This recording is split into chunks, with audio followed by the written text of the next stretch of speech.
പ്രിയപ്പെട്ടവരെ, എല്ലാവർക്കും നമസ്കാരം. ഫോസിൻ്റെ റെസ്പോൺസിബിൾ പാരൻറ്റിംഗ് എപ്പിസോഡിലേക്ക് ഏവർക്കും സ്വാഗതം. അനാഥ കുഞ്ഞുങ്ങളെ സംരക്ഷിക്കുകയും വളർത്തുകയും ചെയ്യുന്ന ഒരു സ്ഥാപനം ബാംഗ്ലൂരിൽ സ്ഥിതി ചെയ്യുന്നുണ്ട്. അതിൻ്റെ പ്രധാന ഡോറിൽ എഴുതി വച്ചിരിക്കുന്ന ഒരു വാചകം ഏറെ ചിന്തോദ്ദീപ്തമാണ്. Handle with care because human beings are here. വളരെ ശ്രദ്ധാപൂർവം കൈകാര്യം ചെയ്യണം, എന്തെന്നാൽ ഇവിടെയുള്ളത് മനുഷ്യരാണ്. യാതൊരു കാരണവുമില്ലാതെ തന്നെ കുഞ്ഞുങ്ങളോട് പരുഷമായി പെരുമാറുക എന്നത് ചിലരുടെ ഒരു സ്വഭാവമാണ്. ഇതിന് പല കാരണങ്ങൾ ഉണ്ടാകാമെങ്കിലും ഏറ്റവും പ്രധാനപ്പെട്ടത് അവർ കുഞ്ഞുങ്ങളായതുകൊണ്ട് ശക്തമായി പ്രതികരിച്ചേക്കില്ല എന്ന ധൈര്യമാണ്.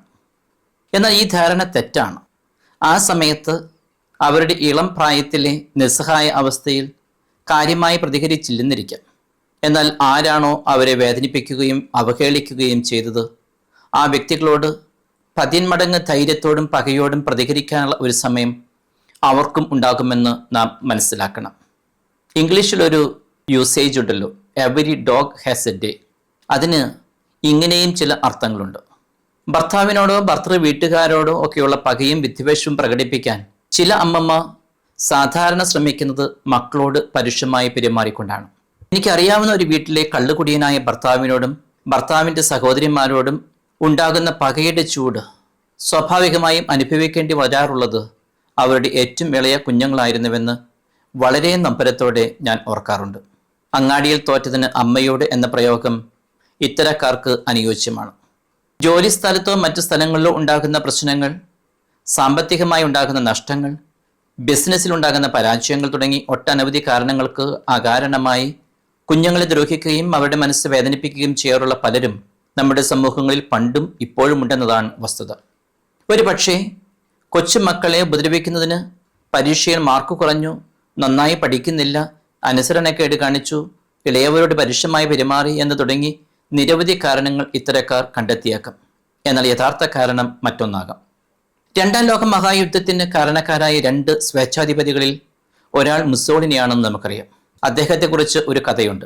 അയാൾ കുട്ടിയായിരിക്കെ ചെയ്യാത്ത തെറ്റിന് ഒരു അധ്യാപിക അദ്ദേഹത്തെ വളരെയധികം ശിക്ഷിക്കുകയുണ്ടായി.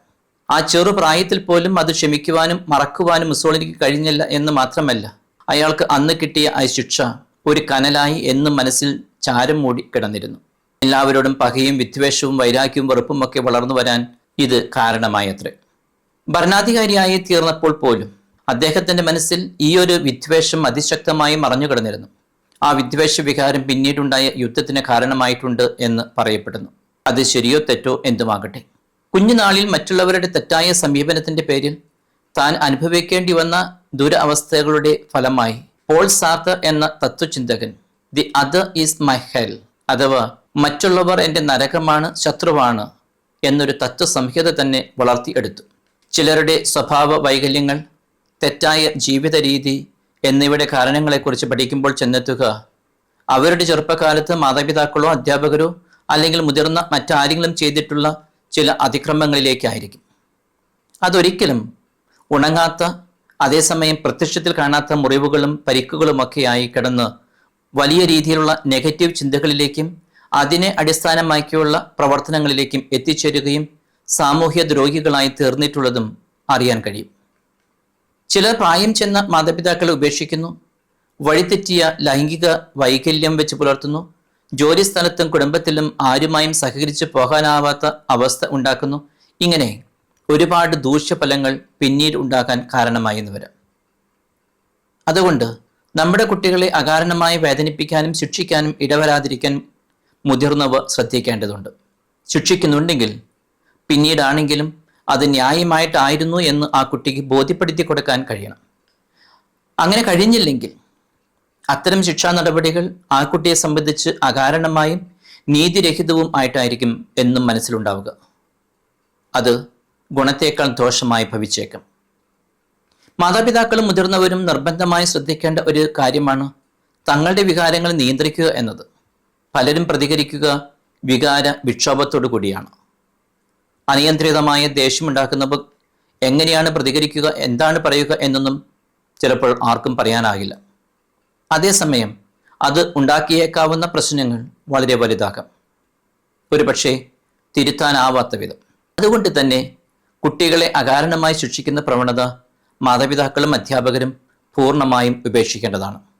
ജസ്റ്റിസ് എന്ന ഇംഗ്ലീഷ് പദത്തിൻ്റെ ഒരർത്ഥം മറ്റുള്ളവർക്ക് അർഹതപ്പെട്ടത് കൊടുക്കുക എന്നതാണ്. ചില രക്ഷിതാക്കളും അധ്യാപകരും ഒക്കെ ചെയ്യുന്ന വലിയ തെറ്റാണ് ഒരു കുട്ടി തെറ്റ് ചെയ്തതിന് ആ കൂട്ടത്തിൽ എല്ലാവരെയും ശിക്ഷിക്കുക, അല്ലെങ്കിൽ തെറ്റ് ചെയ്തത് ആരെന്ന് വ്യക്തമല്ലാത്ത അവസ്ഥയിൽ മുഴുവൻ പേരെയും ശിക്ഷിക്കുക എന്നതൊക്കെ.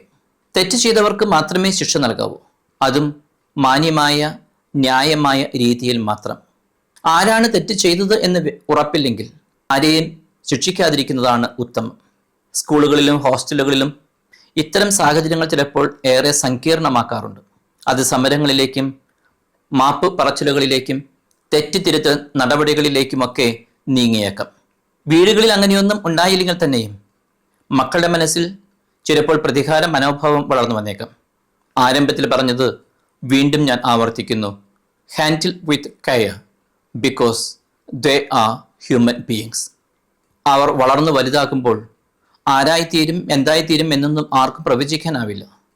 അതുകൊണ്ട് ഏറെ കരുതലോടെ കുട്ടികളെ കൈകാര്യം ചെയ്യാൻ പഠിക്കുക. എന്നെ ശ്രവിച്ച എല്ലാവർക്കും ഒത്തിരി നന്ദി. ഉപകാരപ്രദമാണെന്ന് നിങ്ങൾക്ക് ബോധ്യമുണ്ടെങ്കിൽ നിങ്ങളുടെ കൂട്ടുകാർക്ക് കൂടി ഇത് ഷെയർ ചെയ്യണേ.